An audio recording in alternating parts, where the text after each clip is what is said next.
Labdien! Mani sauc Jānis Baumanis. Man ir 10 gadi un mācos Ezeras pamatskolas 4. klasē. Darbojos folkloras kopā Kanolītis. Tātad esmu stāstnieks un ar to lepojos. Trenējos futbolā un piedalos sacensībās. Tā manas dienas paiet ļoti ātri. Vai jūs zinājāt, ka pasakai piemīt burvība, ar kuru mēs paliekam gudrāki, izpalīdzīgāki un saprotošāki?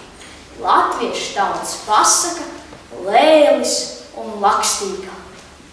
Vai jūs zināt tādu putniņu lēlis? Jā. Zināt, tad jau esat gudrāki par manīm. Es gan nezināju. To vēl varētu saukt citādāk. Vakarlēpis. Bet taču tādu arī nebija dzirdējis. Bet tas ārķis ir tur, ka lēli ir grūti ieraudzīt, jo tas darbojas krēslā un naktī. Tagad es jums pastāstīšu mazu noslēpumu. Lēlim ir ūsas. Bet nu, pasaka. Reiz Lēlis un Lakstīgals strīdējās balzas dēļ. Lēlis lepni teica: "Mana balss ir daudz skanīgāka par tavējo." Lakstīgala atbildēja: "Tava balss skanīgāka par manējo? Tādu nu gan." Šie strīdējušies no rīta līdz pašam vakaram.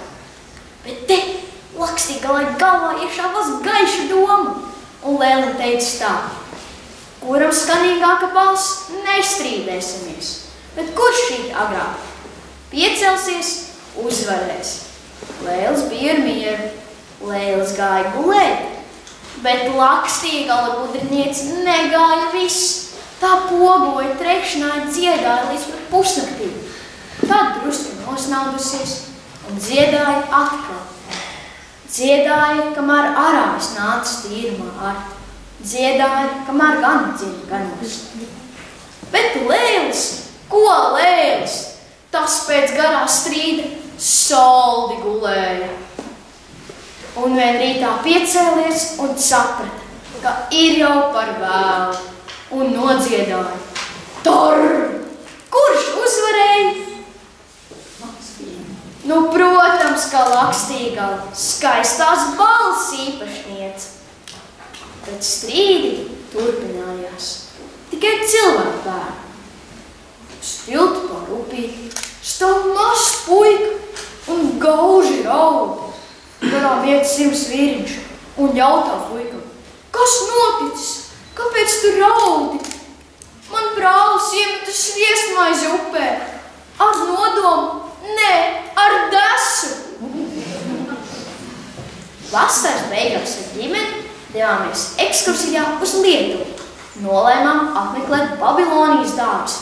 Nu, teikšu godīgi, man tāda dārza, tā nepārāk. Bet pēc mammas nostāstiem šīs būs pavisam citādāks dārzs. Mammai taisnība. Tieši mūsu neparastais pasaules piedzīvojums sākās dārzā. Iedomājieties, biju visos 5 kontinentos. Nobildējos pie slavenās Amerikas brīvības statujas. Redzēju Itālijas Pīzas torni, stāvēju Brandenburgas vārtos un pētīju Londonas tiltu. Bet tas arī vēl nav viss. Bija vēl senāki pasaules brīnumi, kā lielais Ķīnas mūris, Indijas Tadžmahals un pasaulē senākā skulptūra Sfinkse. Es saprotu. Jūs tagad domājat, ka es te meloju. Bet nē, tas viss bija miniatūriskā versijā. Beigās teica, man nopirka stilīgu cepuri, ko sauc par keponu. Liku to galvā un biju priecīgs. Pirms mājās došanās devāmies smolu, kas ieved mūs 470 metrus iekšā jūrā. Nokļuvām līdz pašam galam, un te teica iesaucās: "Re, butelēts!" Kas skatījos uz puti, tā nemanām. Jūras vējš iepūta manā cepurē. Un viss! Tā cepure aizpeldēja līdz pat Zviedrijai. Paldies par uzmanību!